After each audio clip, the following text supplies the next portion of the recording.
नमस्कार, आप देख रहे हैं B9 न्यूज़ 24 की खास खबर। केंद्रीय मंत्री ने खेल प्रतियोगिता के अंतर्गत विजेता खिलाड़ियों को किया सम्मानित। खबर रायबरेली से है, जहां केंद्रीय मंत्री महिला एवं बाल विकास तथा अल्पसंख्यक कार्य मंत्री एवं सांसद अमेठी स्मृति जुबिन ईरानी का आगमन सलोन में हुआ है। वहीं इस अवसर पर केंद्रीय मंत्री ने मुख्यमंत्री त्वरित विकास योजना तथा लोक निर्माण विभाग उत्तर प्रदेश द्वारा विधानसभा सलोन में 26 सड़कों का लोकार्पण एवं शिलान्यास किया गया। देखें खास खबर B9 न्यूज़ 24 के साथ।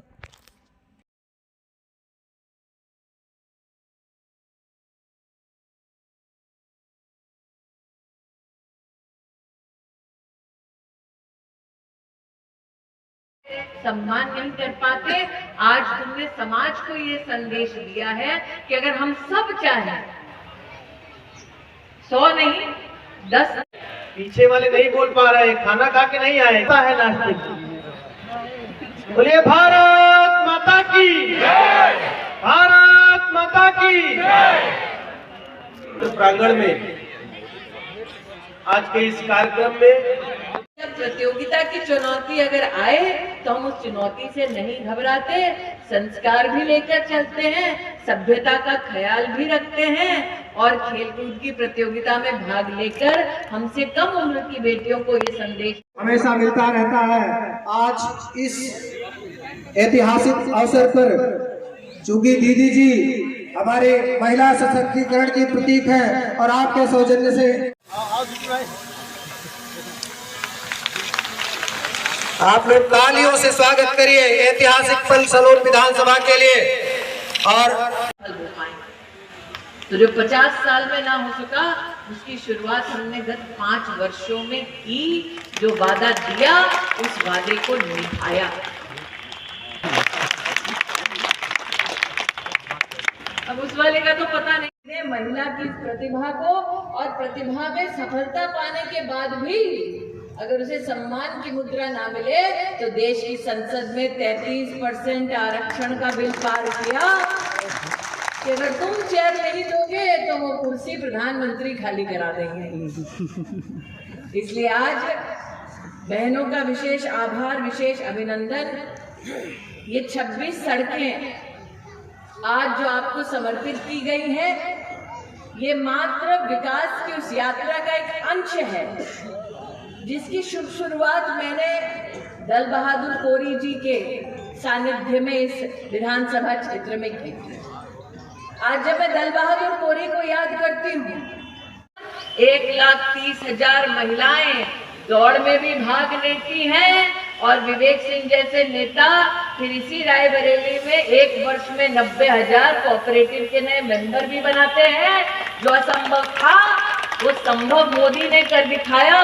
इसलिए आज प्रत्येक लोकसभा क्षेत्र को अगर देखो तो आपके विधायक अशोक ने सही कहा, आज सलोन और अमेठी लोकसभा क्षेत्र की हर महिला ने जो सांसद महिला खेलकूद प्रतियोगिता में सम्मिलित हुई उसने एक इतिहास रचा है।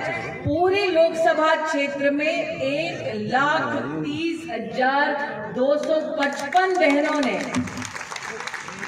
पुनः कहती हूँ, पूरी लोकसभा क्षेत्र में 1,30,255 बहनों ने खेलकूद प्रतियोगिता में गांव में न्याय पंचायत वार, ब्लॉक वार, विधानसभा वार और लोकसभा में अपनी प्रतिभा को राष्ट्र के सम्मुख प्रस्तुत किया है।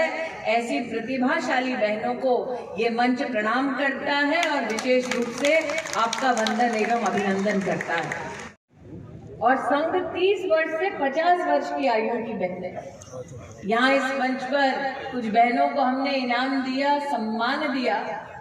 तो जब मैं उनसे धीमी आवाज में बात कर रही थी, मैंने पूछा कि बहन ने किस खेल में भागीदारी दिखाई। तो 30 साल से 50 साल की उम्र की बहन है, उसने कहा दौड़ में मैंने हिस्सा लिया। मैंने कहा दीदी 100 मीटर दौड़ी हो? कहीं नहीं, पूरा किलोमीटर दौड़ी हो। तो हम कहे भाभी कैसे दौड़ी हो? कहीं जिस साड़ी में आए उसी में हम दौड़े भी थे।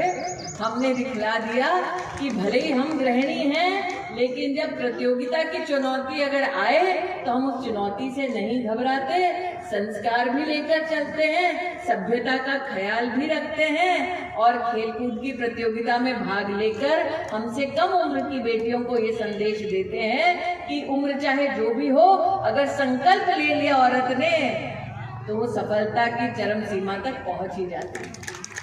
कि पिछले वर्ष जब हमने प्रधानमंत्री नरेंद्र मोदी की प्रेरणा से सांसद खेलकूद प्रतियोगिता का शुभारंभ अमेठी में किया, तब पंजीकृत हुए थे कुल 1,16,000 खिलाड़ी और जिन खिलाड़ियों ने सहभागिता दिखाई वो थे 1,11,000।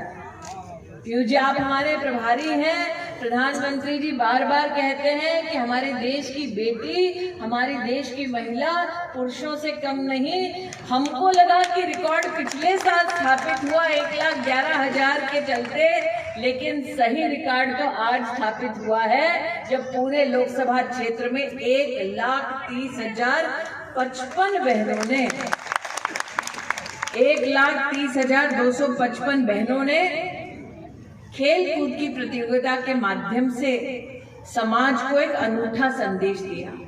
वर्षों से लंबित जो अभिलाषाएं हैं उनको पूर्ण करने में हम सफल हो पाएंगे। तो जो 50 साल में ना हो सका, उसकी शुरुआत हमने गत 5 वर्षों में की। जो वादा दिया उस वादे को निभाया और शायद आज पहली बार ऐसा हुआ है कि राहुल और स्मृति दोनों एक मंच पर बोले। अब उस वाले का तो पता नहीं, इस वाले राहुल भैया को बताता। आपने दिनकर की पंक्तियां अर्पित की। भाई हम तो हैं गृहस्थन, हमको कविता बविता नहीं आती। चाहे तो पूछ लें, वहाँ पे गजाधर जी बैठे हैं, साथ में मोनू बैठा है या विवेक सिंह बैठे हैं। इनको पता है दीदी सरल सभ्य भाषा में बात कर सकती हैं, सरल सभ्य भाषा में बता सकती हैं क्या संभव है क्या नहीं संभव है। और मेरे जीवन में एक ही प्राथमिकता ऐसा है कि मेरा क्या होगा पता नहीं, लेकिन जनता ने जो उम्मीद लगाई है उस उम्मीद पर पूरी मेहनत और निष्ठा के साथ हमें खरा उतरना है, सभी का सम्मान करना है, सभी को संग लेकर।